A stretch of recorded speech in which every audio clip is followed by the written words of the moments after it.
I was a pre-med student after high school. I was planning to be a doctor, and I was on that road until circumstances turned around and changed for me. My dad was convicted and sentenced to 50 years in prison. I'll never forget, he looked me in the eye and he said, "Son, I'm not a bank robber. I'm innocent. The government framed me." And I said, "I have to do something to help you out." And we kind of argued about it. He tried to dissuade me. When he knew my mind was made up, he said that if you ever had to kill anybody, could you do it? I said, "Yeah, Dad, if the circumstances were right, I believe I can." And he said, "If you're going to be on the street, I want you on the street the right way." And then he said to me, "Just go home. Somebody will be in touch with you." And as a result, 2 weeks later, I was indoctrinated into the life. It was Halloween night, 1975. The boss was seated at the head of a horseshoe configuration. All the captains were alongside of them. I stood in front of the boss. I held out my hand. He took a knife and cut my finger. Some blood dropped on the floor. I cupped my hands. He took a picture of a saint. It was a Catholic altar card, put it in my hands and lit it aflame. And he said, "Tonight, Michael Franzese, you are born again into a new life, into la Cosa Nostra, the Mafia."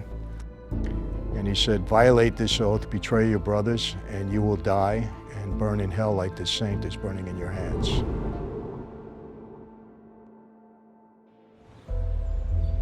I saw the government as the enemy trying to harass my dad. I just felt I had to do what I needed to do as his son to help him out. And aside from my number one goal of getting him out of prison, my second goal was to be the best possible mob guy I could be. And I went on to make a significant amount of money. And yes, my target were big targets. I hated the government. I had devised a scheme to defraud the government out of tax on every gallon of gasoline. I had organized all the Russian mob guys. They were all part of my crew. I had over 300 gas stations. I had 18 companies. We were actually paying off politicians. I kept acquiring businesses. The gas business allowed me to create an empire. Height of my operation, I mean, I'm bringing in $7-8 million a week. I had my own jet plane. I had a Lear 25A jet. I had a Bell helicopter. I had 2 different yachts. I had 300 guys under me, ready to do anything I tell them to do. I had beat all of these cases the government was throwing at me. And after about 9 years, I got my dad out of prison.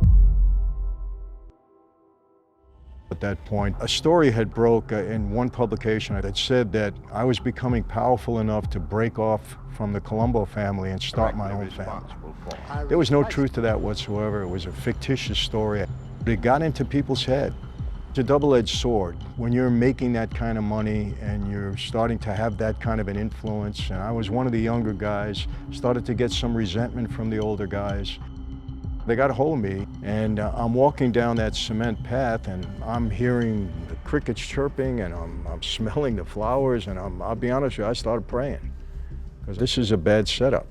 I'm going to get killed. You know, one of the dangers of that life, you're in trouble, you walk into a room, you don't walk out again. This whole thing was just so robotic. We walk down, and we go into the basement apartment. I sit down with the boss, and they referenced this story.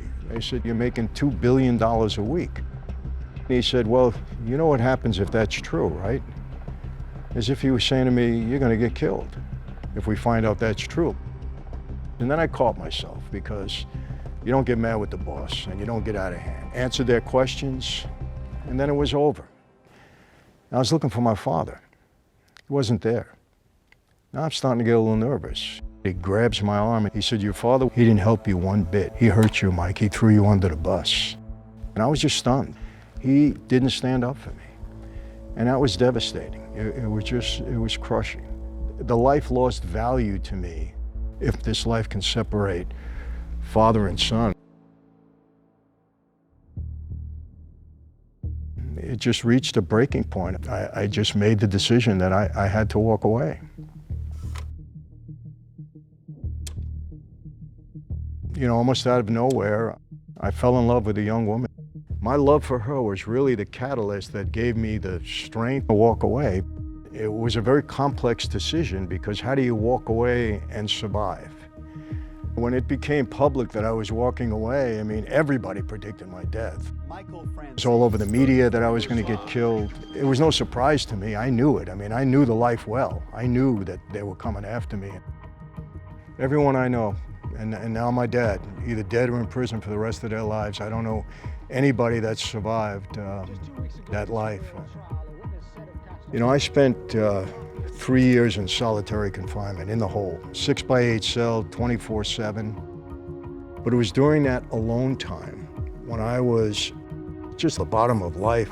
I can't explain how hopeless I felt. And, you know, I've experienced every emotion from ecstasy right down to grief.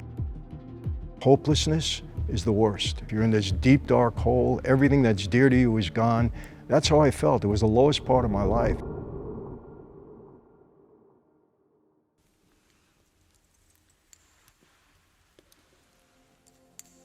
And I felt a connection with God. It became clear and true to me. I believe that people need to search for something more than what we have here on earth. Well, search for more than what you're seeing here on this earth, because there is a place beyond this earth. There is a spiritual life. Never give up hope. You know, there's always hope in life if you set yourself in the right direction. Life is tough enough. Everything could be going good. You could be doing the right thing, and all of a sudden, things hit you out of left field. God forbid a sickness, you lose your job. Things happen in life.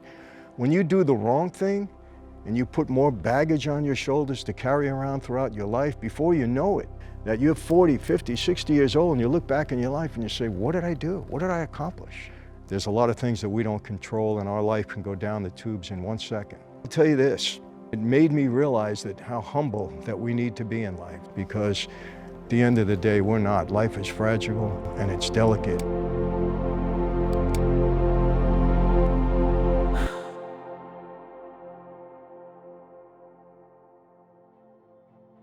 Machiavelli, you know, he was kind of the patron saint of the mob.